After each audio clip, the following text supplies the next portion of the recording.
components that kind of fixing only the means and variances seemed unsatisfactory. So let's try differently. So in our method 1, which was the autoencoder, and method 2, that was the Boltzmann machine, let's try a third way. And we could call this a masked training. This is an important concept. And attention mechanism. Attention mechanism. It's not really like a method that we will implement. It's more like a method to actually transit to a method that then one can implement. So it's not, okay, method, okay, maybe it's more like an idea or concept rather than method. So let's now, have this data, let's call them with tilde, that have samples and dimensions, right? So x tilde is our original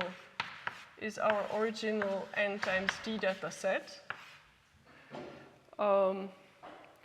And now, okay, I just put tilde here to distinguish from something else. So then what we will do, so this x is, we can see this way, it's right, we have certain number of samples, 1, 2, up to n, and they are vectors. Okay, and then this is 1 up to d. And now we will be masking, so we mask one component. So for instance, the component corresponding, I don't know, component 3, we mask it. And what we will want, so again, we are still kind of in this like self-supervised spirit, self-supervised.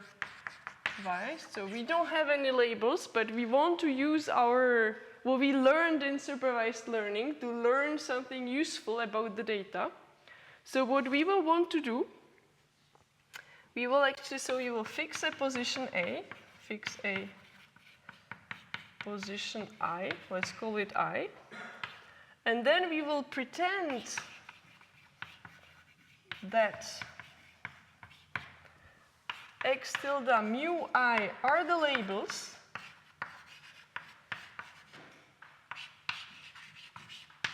so we kind of take one of these rows and put a mask and take those as the labels, and then the rest will be the rest is the input data. The rest is the input data.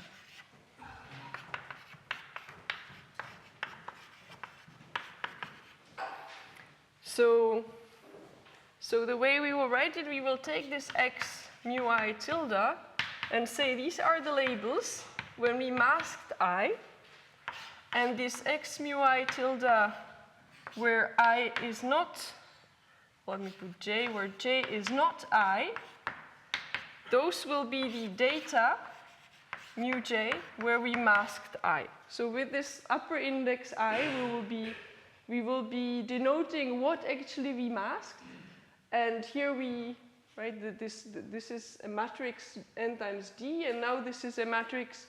We can also keep it n times d if we were coding it, but we kind of made it so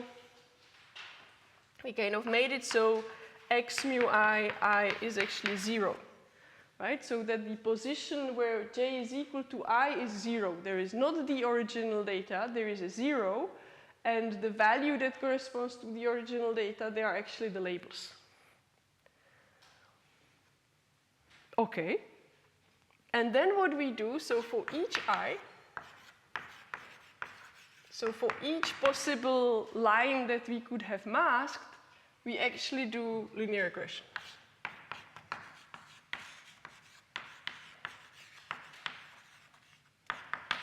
Now, okay, we could do a more complicated multilayer neural network to predict the y from x, but the linear regression in the simplest case.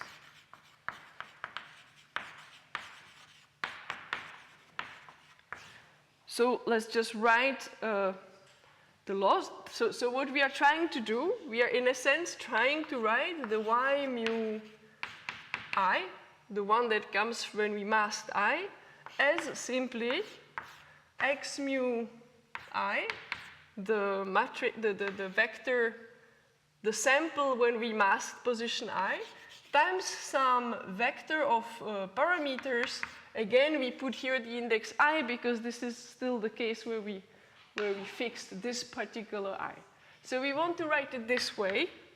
Now we of course know that writing it this way is not the way we do it algorithmically. What we do algorithmically, we minimize over a vector that is a d-dimensional vector, a loss, that is sum over all samples. And then there is a loss, little l, our favorite choice, the square or the logistic, whichever you pick, that is comparing the labels we are trying to predict to these color products, where this is a d-dimensional vector. This is also a d-dimensional vector because it has the index mu. We can also add here the bias if we want it. Okay, this we usually were not, etc. Okay. So for each I, by doing linear regression, that means minimizing the loss, we learn one W. Right? So now what we can do, we repeat this for each I. We repeat this for each I from 1 to d. So this will give us a d different vectors W. So let's create a matrix. Create a matrix that we will call A, where we simply stack the W's together. So W1, the first column, W2, the second column, up to WD, the last column. So we create a matrix like that, and we will call this, where is this thing working again?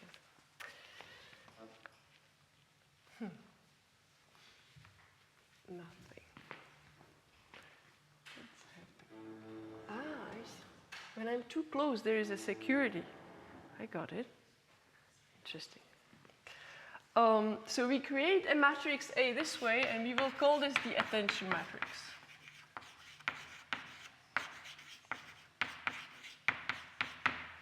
Right? And then the components of this attention matrix, so this is a D times D matrix. So let's write it down. This is a D times D matrix. We maybe said that the diagonal is 0 because every time we are learning this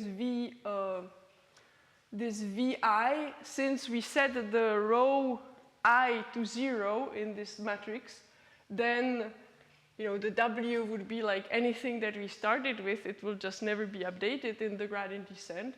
So we just choose here. Let's choose it this way, that I is 0, and this will then lead to the diagonal of this matrix to be 0, to kind of have the diagonal well defined. So Aij then will be, that's in a sense the attention that the component I pays to at component j when it actually tries to predict the row I from the component j. So this is kind of the attention that I pays to j.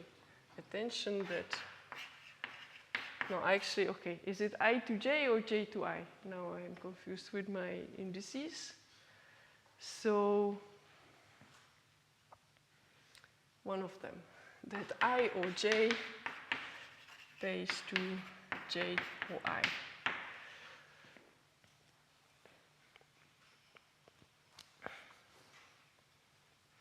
Okay, and also, so that's just a name, and then also we can think, well, we can think, because what are we doing with this matrix A, right? These are vectors that in this linear regression we are always multiplying by the original data. So we could actually think what happens if we take this matrix A and we apply it to a sample X, right? This will create some transformation of the sample. Let's call it prime, mu, right? This is D times D matrix, this is D-dimensional, so this is also D-dimensional. So applying this matrix to a sample creates another d-dimensional vector. And we had this notion of what is a layer of a neural network. Well, that's exactly a mapping from a d-dimensional vector to, in general, p-dimensional vector. The dimensions didn't have to be the same, but they can also be the same. We can think of this as a layer of a neural network.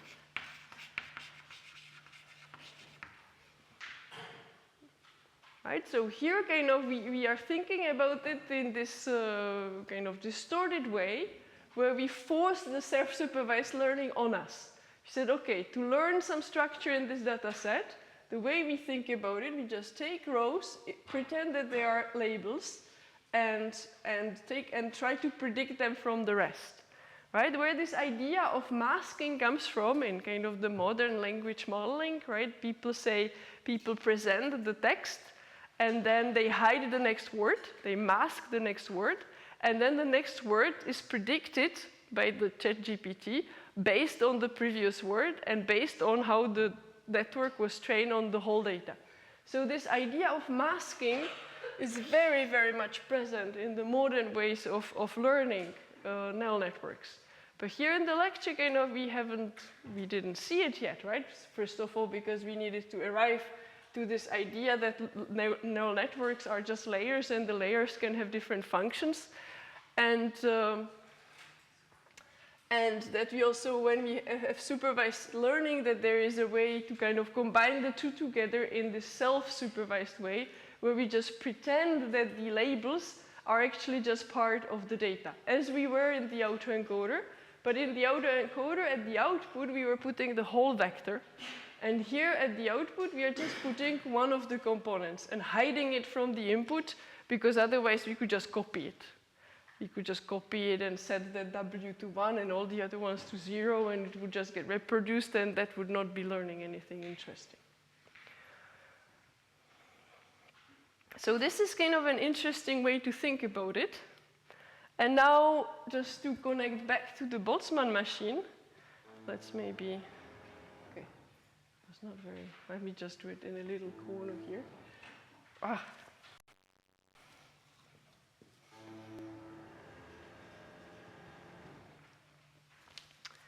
To connect back to the Boltzmann machine, another way to train it, that is called the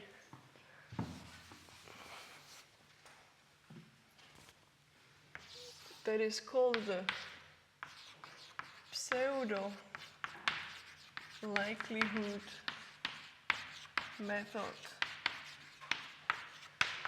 to train the Boltzmann. It's not even the Boltzmann machine, because this Ising, this Boltzmann measure is not even there. So to not even solving the, okay, let's say, to solve the inverse Ising model, it really was more done in that context, is precisely this, with a specific loss that corresponds to, so the loss y and z was a kind of logistic loss, tangent hyperbolic z, and the form of this loss is actually derived from something that could be the likelihood of the inverse Ising model. This is not so important for the discussion that we want to do. What I want to say that this method for a specific loss is a method exactly this that people were using to actually, as an alternative to this Boltzmann machine way of learning the structure in unsupervised learning, where we kind of want to understand what generated samples that we observe. Okay. So that's one thing that I want to say. But what is kind of, so what we will take from this is we will keep this idea of masking, because that's an important for training, and we will also keep this idea of a layer of a neural network can be in a sense mapping from d dimensions back to d dimensions, because by the way we define the things, this matrix A is d times d. But now we will actually write how this attention matrix looks in the modern architectures, and we will call this the dot product. The dot product attention layer or head. So either head, we will see what's a head or layer. And because that's a layer that has this form, that is the input data on it, a big matrix that is d times d, that is the attention matrix, producing another x, and this is then used as a layer in a neural network, as you will see in the exercise today. But the form here, it was basically arbitrary. Every component of the matrix, we were training it independently by running this linear regression for each of the components I. But what is the dot product attention actually does not have this form. It's slightly different. For, one reason why it's different is actually here above.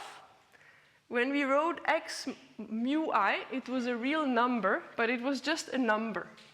Now, the dot product attention head is actually useful where x mu I is not just a number, it's not just r, it is actually, we'll call it little r dimensional, and it's called token in the context of transformers. So what we should imagine here, for instance, I mentioned already this POTS model that people use to model proteins, where actually each sample and each component of the sample corresponds to one of the 20 amino acids. So that would be, for instance, a case where this R is 20, and which amino acid is actually on that side is just one hot encoding of which amino acid is there. So that would be a case where indeed one composite data matrix x mu I itself is a r-dimensional vector, because we have r possible amino acids that we could put at this position. And in the context of language, it could be one of the, it's not really r different words. I will mention what happens with the words. But r in the context of transformers is called embedding dimension. So each word is embedded into r-dimensional vector, and r is then the embedding dimension. But for me, like, imagine the POTS model, where you really have one of the 20 amino acids in the context of what we were saying, and this is just the one hot encoding. To me, that's like a simpler way to imagine this. So first of all, as I said, this is not just a scalar, this is r-dimensional vector. And then the mu and I stay the same. This goes from 1 to n, and this goes from 1 to d. Those are still the same. And then what we define 3 matrices. So first matrix, there will be V, that is R times R matrix. So in a sense, how each amino acid interacts with other amino acids, or how chemically related they would be. I mean, that would be meaning of this matrix in this context. This is a value matrix. And then the layer is written this way. So again, layer is just a transformation of a vector to a vector that kind of gets plugged into the neural network, and that depends on some parameters that are trained. Right here, every component of this matrix was a trainable parameter. And here, V will be the matrix of trainable parameters. And it is written this way. So there is sum over all the others, Aij, some attention matrix that I will specify. And then there is a multiplication of the V times the mu j. So V is a R times R, little r times little r. X mu j with its indices, it's r-dimensional vector. This hence also is a r-dimensional vector, but Aij with its indices is just a number. So this is just a scalar, this is just a, right? So we just transfer a vector to a vector. So that's one thing. And then what is this Aj? And Aij also has a specific form, and the form is this one. So there is a softmax function that we already saw when we were deriving the maximum entropy. So this function is just, I call it softmax function. That is exponential of something divided by the sum over possibilities of exponential of something. So let me write it this way. So it's sum over 1 from 1 to d of exponential of, and what is here? Here is a q x mu I and k x mu j and a bracket. And here is a sum over k x. Let me write it and then I explain. And here is a dot product k x mu k. Okay, so every time I write x mu something, it's an r-dimensional vector. So these matrices k and q, let me add them here. There is a k that is again a r times r dimensional matrix, and q that is again a r times r dimensional matrix. So this is called a key matrix, and this is called a query matrix, and those are trainable. Those parameters of k, q, and v are trainable. So those are the parameters over which we will be running the gradient descent. And x is just the original data. Now what is happening here? This is an r-dimensional vector, r times r matrix, so this is an r-dimensional vector. It's dot product, scalar product with another r-dimensional vector. Right? The same below here is just the same thing, except that below here we are summing over the k. Right? We are summing over the k, the I is here and is also here, and the j is here. So it's not a symmetric, right? Here above it was not a symmetric matrix, here also it's not a symmetric matrix. The who is I and who is j matters here. So this is the attention matrix in the context of this dot product attention head. So because this is a dot product, so that's where the game comes from. So attention matrix, I could say probably dot product attention matrix. So that's what we are doing here. So we have these keys, queries, and values, right? So it's a similar idea as above, except that A, there is this value matrix because this is not a scalar anymore, this is now r-dimensional. And the attention matrix has this particular form of the softmax function. And hence, if we kind of write all together the one, so let's write here 1, and I will, okay, I'm still writing this head without having said what it means, and I will say it. So one head of self attention layer in a neural network just looks like that, right? Let's write all together. So we have this, so we have for each sample, so we could have kind of for each mu, we have that the ith component here, and this is still a r-dimensional vector, is actually, if I write everything together, is actually from j to d. Then there is this exponent of qxi dot product k xj, and here is the same thing summed over little k that goes from 1 to d, exponential qxi kxk, and then there is the value, and then there is the xj. Right, so the x is here, here, here, here, and here. It's still the same sample, it's still the same x. Different indices going from 1 to d. Here is the, okay, I should not mess it up. Here is the j that is summed over with the j here. Here is the k that is summed over here. And here is the I that is on the left-hand side. And there are 3 trainable parameters, so there are 3 r times r trainable matrices. K, Q, and V. And now this is a layer. Now we will start combining it with the layers that we have seen previously, with the fully connected layers and with the convolution layers. We will not be messing up with the convolution layers today or in the exercise, but I mean, in general, that can also be done. So, okay, before describing, for instance, the architecture that you will be looking at in the exercise, let me just mention what are these heads, the concept of the head. So, where do I write it? Yeah, let's bring this down. We'll continue on this blackboard down.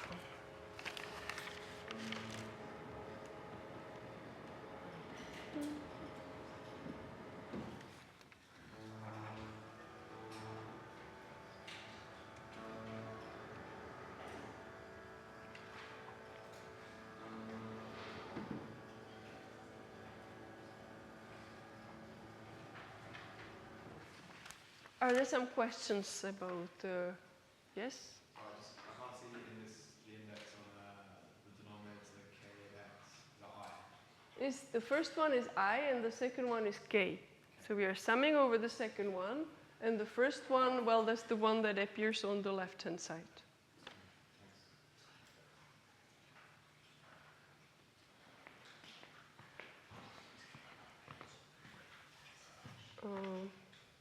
Okay, let me keep the autoencoder. Let me erase this. Boltzmann machine, we won't be going back to it.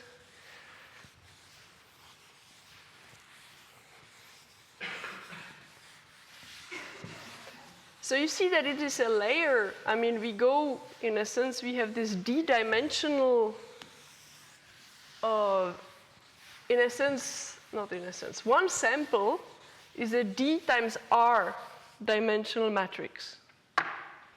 And we somehow wrote a layer in a way, right? Before, when we were writing the fully connected layers, we were kind of writing them as d times d dimensional matrices.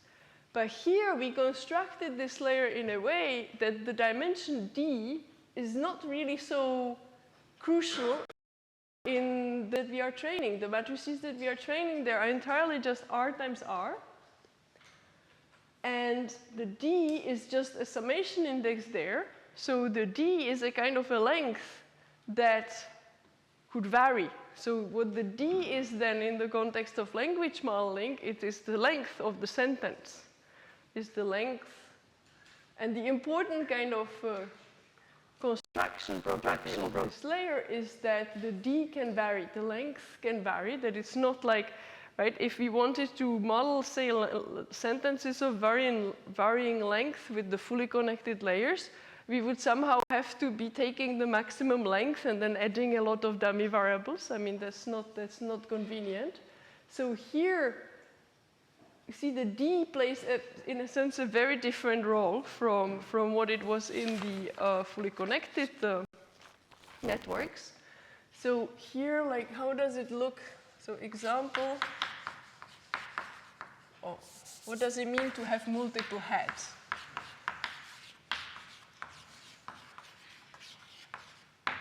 So for an attention layer to have a multiple heads, we actually take this value matrix. So now we will have little h heads. And then we will have one layer. We'll have h heads. And what it will mean is that the value matrix, the other two ones, they stay r by r, but the value now becomes r over h times r.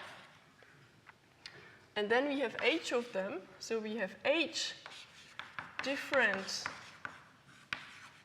triples v, k, and q. So each head has their value, key, and query. So each head is one for each head, one for each head. And so one head will be producing a vector that is actually r over h, that is actually, yeah, r over h dimensional vector. And then we at the end of the layer, we will just concatenate the age heads to get again a r-dimensional vector.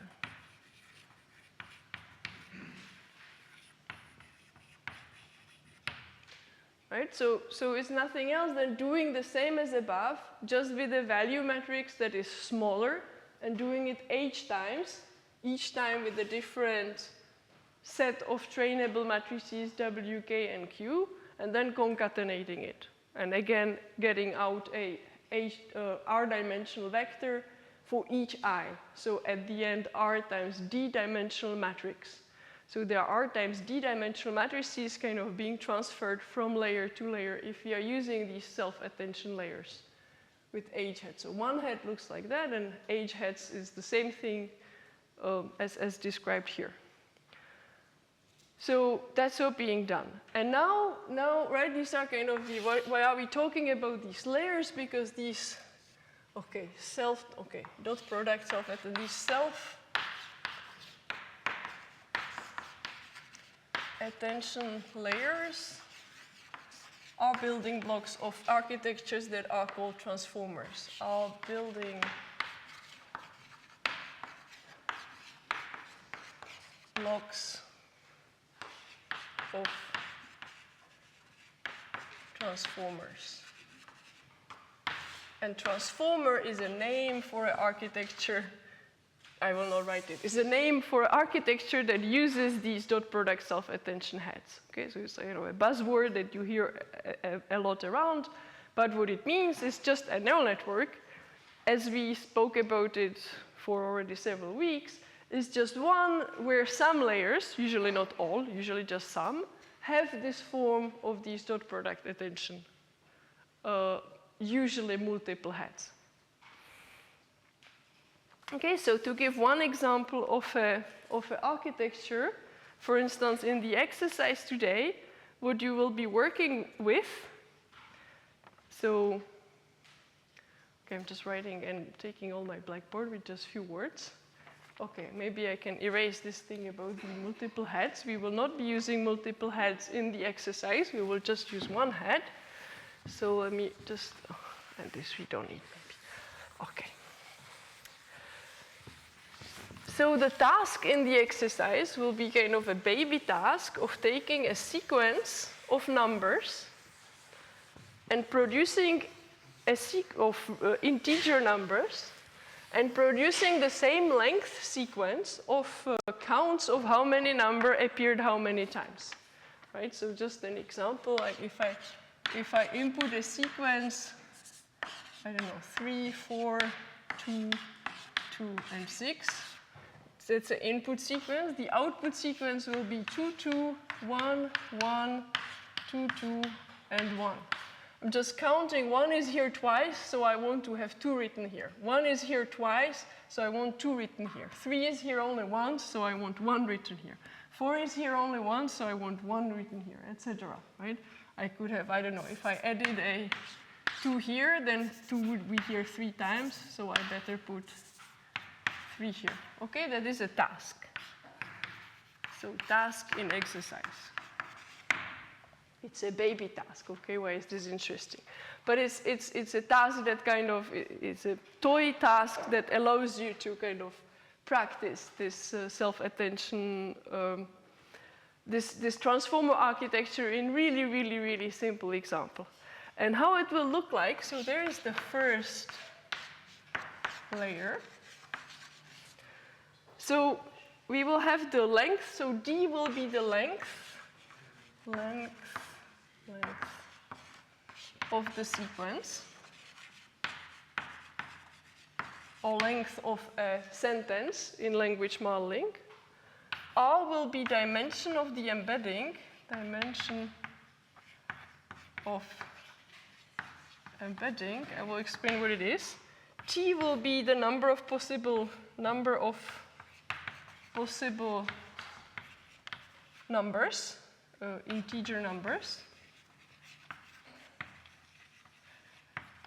So let's say that the numbers, right, that the possible numbers are, say, from 1 to 10 or 1 to 100 or something like that. So that will be the t.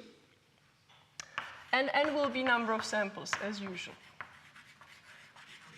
So the first layer of our architecture creates this embedding. So the way it will work is that the first layer will be actually t-dimensional, and it's nothing than one hot encoding of which number actually is in the input sequence. One hot encoding of the number. Similarly, in the language modeling, at the very, very input, there is a very long dimensional vector. There is one input neuron for every word that can possibly appear in your text. So that's usually in the thousands. Or, you would usually have some thousands of words or 10,000s of words in your text. So that's at the input, and you one hot encode it. And then the first layer is r-dimensional. That's a dimension of the embedding. The first hidden layer is called the embedding, and here there is just a fully connected layer, So just a matrix, T times R matrix, that is, all its parameters are trainable. So that's the first layer. Okay, and then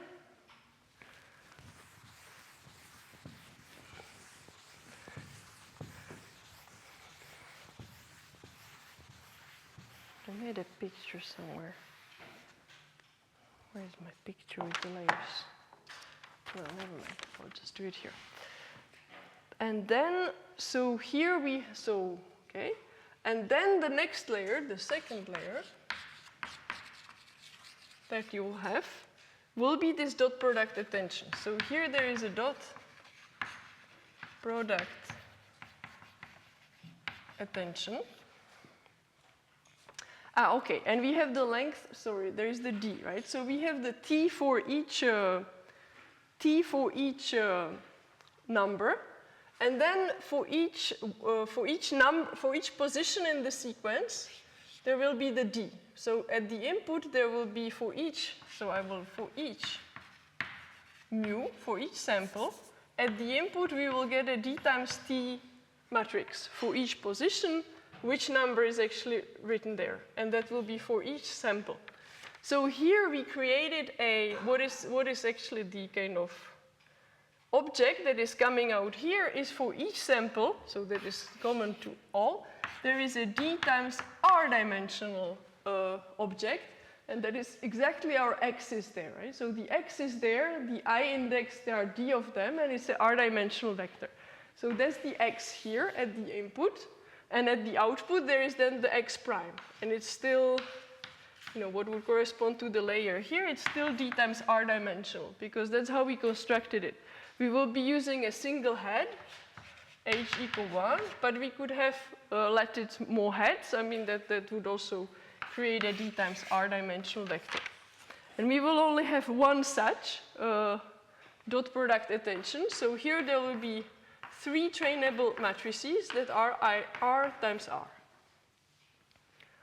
Okay, and then after that, so that's enough. We will just have one layer like that, and then after that we will have the third layer and fourth layer will be again fully connected, and fully connected. The dimension here will be, so here we will go from R to say P. And so here we will have again D times P. For each D, it's a particular fully connected layer. Yeah, I should kind of, it's a particular fully connected layer where we are dealing with each of the I indices separately. And the matrix that is learned here is actually, okay, I was like,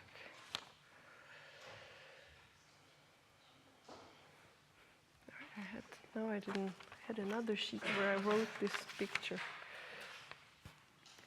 okay, I guess you will see more precisely in the code. The output here, the C, will be actually what we had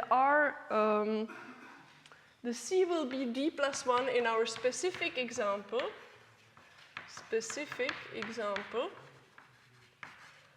Because the C will be, here we are doing a classification. At the output we want the counts, and the counts can be at most how many numbers were there in the sequence. So either there were 0 or there were up to D. So this is why, in a sense, here it's a classification. The way we formulate this task is a classification to D plus 1 classes. Right? So each of the positions, we actually, for each of the positions, want to predict the number that corresponds to the count in the sequence that is one of the possible D plus 1 numbers. So this will be our architecture for a task like that. Now you see this is kind of a very combinatorial task, and we constructed here a neural network that is actually able to deal with that. If we kind of were restricted to our fully connected and convolution layers, then yeah, I would not even know like where to start to actually solve a task like that. Like you can try, but it would not work, right? And here with a pretty, you know, okay, now kind of well-known type of layer, we can actually do it. And so that's where actually the power of the transformers come from. So some comments.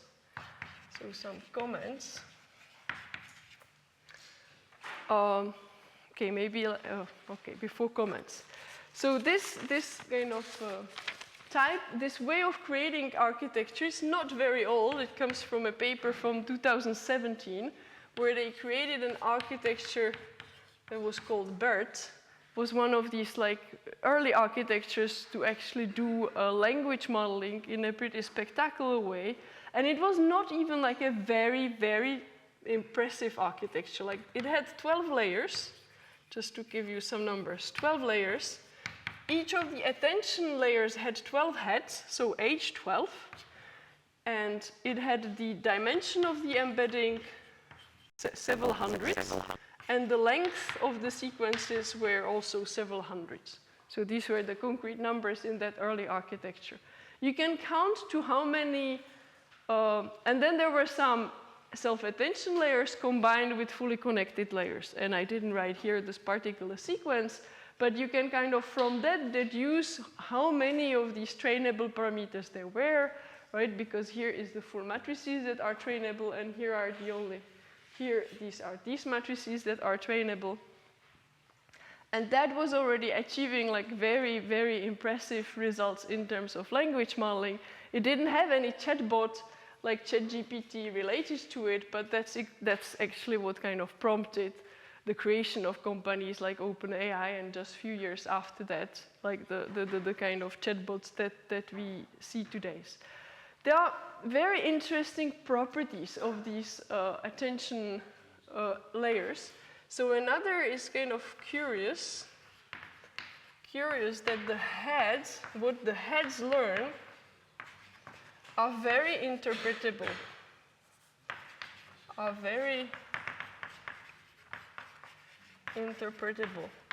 Those of you who will get today to the end of your example, you will, to the exercise, there is a part where you will actually look at what was learned, how this attention matrix looks like, and you will be able to deduce from it, in a sense, the algorithm. Like the way you train this is entirely from data. You present examples, and you want to get the right output.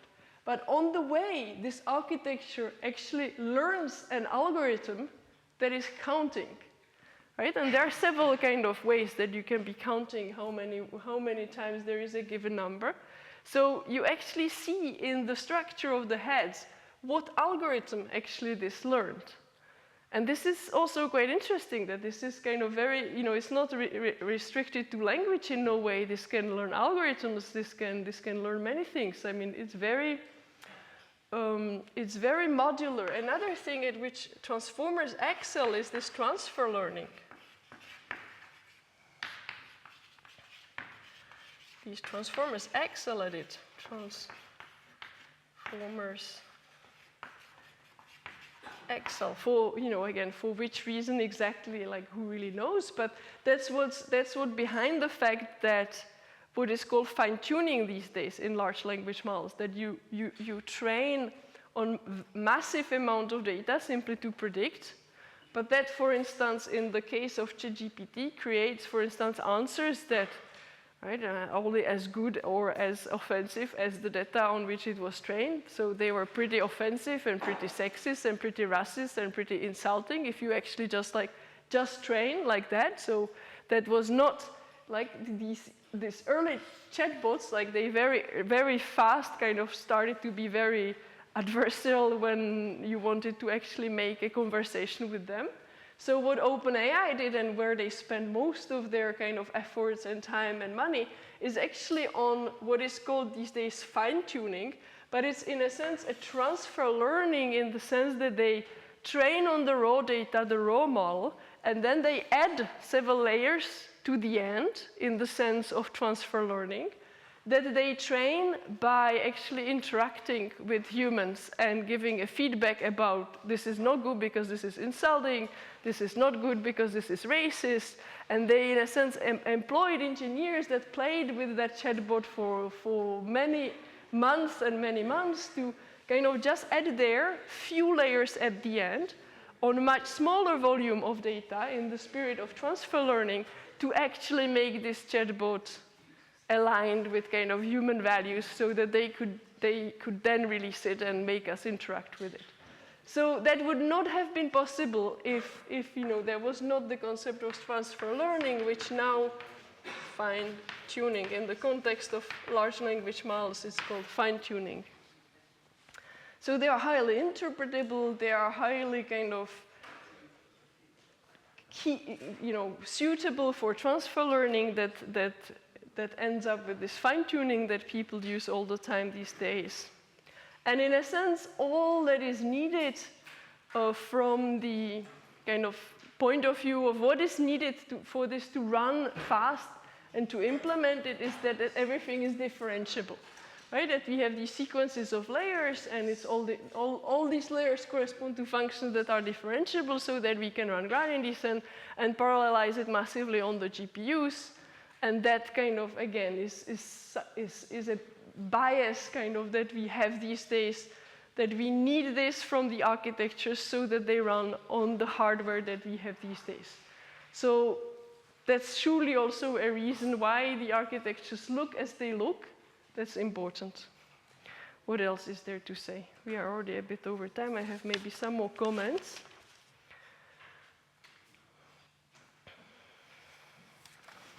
Yes, maybe one last comment, that for our task here is not important, but that is very important to realize that in the language modeling, actually all that we wrote with respect to this dimension d, the length of the sequence, is completely permutationally invariant.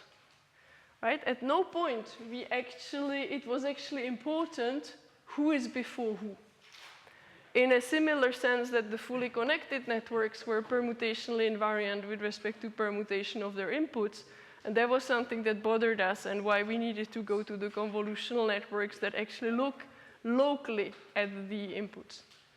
And so, okay, for this task, the position is not important, again, because the counts are not influenced by the position, right? But in language modeling, clearly the order in which the words are coming is important. Otherwise, if I just randomly permute the words that I'm saying, nobody will be able to understand it.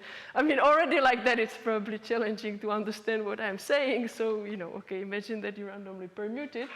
So what's an important concept here as well is something that is called positional encoding. Positional encoding. So the way this trouble with the permutational invariance is solved is pretty simple, very simple actually. So you always in a transformer have this first embedding layer. Maybe it's not only one layer, maybe there are several, but there is this first part where you one-hot encode the words in the text or whatever data you're working on, and then create an embedding from it that is then the dimension that will be the dimension of your tokens, and that will be the dimension that actually enters in these self-attention layers. So these are vectors, these X vectors over there, right? And so what is done is that here usually kicks in the positional encoding. In which way?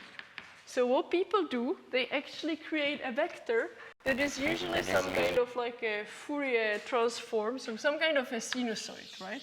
Imagine that I do a sinusoid that actually depends on a spatial dimension x, not x, okay, spatial dimension, whatever, little z. And, right, so it's a sinusoid that is varying with which position in the sequence I actually am looking at. And then I just add this vector x with that sinusoid. And that's it. And then, right, being close to each other in the sinusoid, having close to each other numbers here that actually encodes in a pretty indirect way the position, and that in a sense is enough for the transformers to actually pay attention to the position. So here, positional encoding, people usually just like say plus, right? That you just take some sinusoid and add it to your vectors x. So instead of x, you really take x plus some number that depends on where in the sentence you are. And that's it, okay? So it's really like simple in terms of the coding. Again, why it does the job, okay, people kind of have to figure that out over the years that are coming. But it's important to know about this positional encoding. So it's fixing the order, or not fixing, you know, kind of putting information about the order. Putting info about the order. So that's another kind of important point. And with all these points, I mean, these are basically the ingredients. And okay, I also had a picture. Okay, I will let you do the break. But let me also show you the picture, because kind of when you hear talks about transformers, they don't actually tell you what the layer is, and they don't tell you any of the math. They just show you a picture. And when I first saw the picture, I was like, okay, what the heck? Like, what am I supposed to understand from this, really? And so now, you know, I spent 1 hour explaining you those things, so maybe I can show you the picture and just walk you through, you know, share my frustration of, like, you know, how can you understand anything from this picture? So this is my email, you don't want to see that. And let me put this down.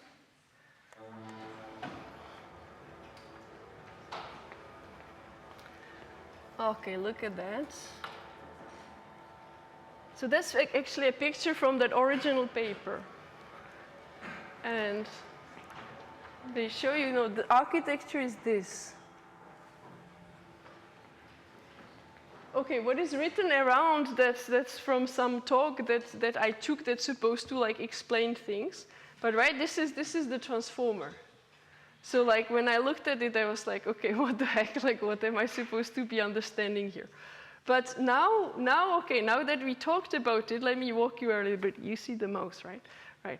So this pink box of input embedding, that's the first layer that is doing the embedding. That's the first fully connected layer that is transferring it to the R-dimensional space. Right? The positional encoding, this is this addition of the sinusoidal to our X. Right? That's what they mean to say. And here, these 3 flashes here, that actually represents the 3 matrices, the key, query, and value. How are you the heck supposed to know that? Then there is another flash. Okay, that's another concept that we didn't talk about yet. That's a skip connection, meaning that after the self-attention layer, you actually also, you take your X, and you also add to it the X before you entered the layer.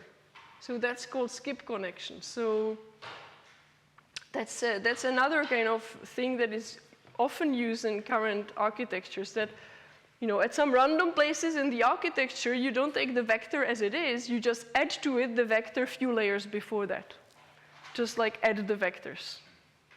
Like, okay, I would say, you know, this should just mess things up. No, that actually ends up useful in many cases.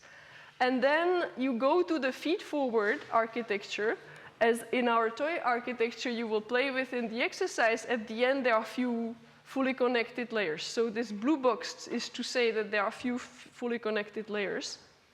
And then there are these yellow boxes that means that you're adding and normalizing. So adding means that you have the skip connection, and normalizing, that's like this batch normalization that, you know, sometimes your vectors, as they are flowing through the neural networks, they tend to become very large in magnitude or very small, so you just normalize them so that the norm of the vector is kind of not exploding or not going to zero. So there are operations like that also in the transformer. And then here you have the output with kind of, it's a classification, so with some usual softmax nonlinearity. Then what is very, you know, why are there these two sides, the left and right-hand side? And what is this output embedding and encoding? So this is something that actually already like Wednesday when we were talking with Freya about the exercise that you will be looking at today, she just explained to me what this piece actually does, so you can ask her. One thing that I was really amused is that these flashes, they correspond to the value, to the query, and then the key, or the opposite. I actually forgot whether you take the query or the key. Key, correct. Okay, you take the key from this part that actually, okay, maybe she can explain that. But the bottom line here is, okay, if you really want to understand in the paper what a schema like this means, okay, you kind of need to, I guess if you code it, then you maybe understand better. But at least today's lecture should give you a way to at least know what these orange boxes are. That was written very explicitly on the blackboard. And the pink and blue boxes are just the fully connected layers that we worked with already a lot. You have them also in the homework. And then the rest of these kind of boxes and arrows and how they're organized, okay, maybe, you know, if this lecture had like twice more hours, we could have been going to detail. But I will stop here, otherwise you will not have time to go to the exercise. And next week we still have a lecture for those that are around, and we will talk about diffusion models. That's another kind of beautiful way of generate data from samples that also has a lot of connections to physics and diffusion and differential equations. So, okay, it will be recorded for those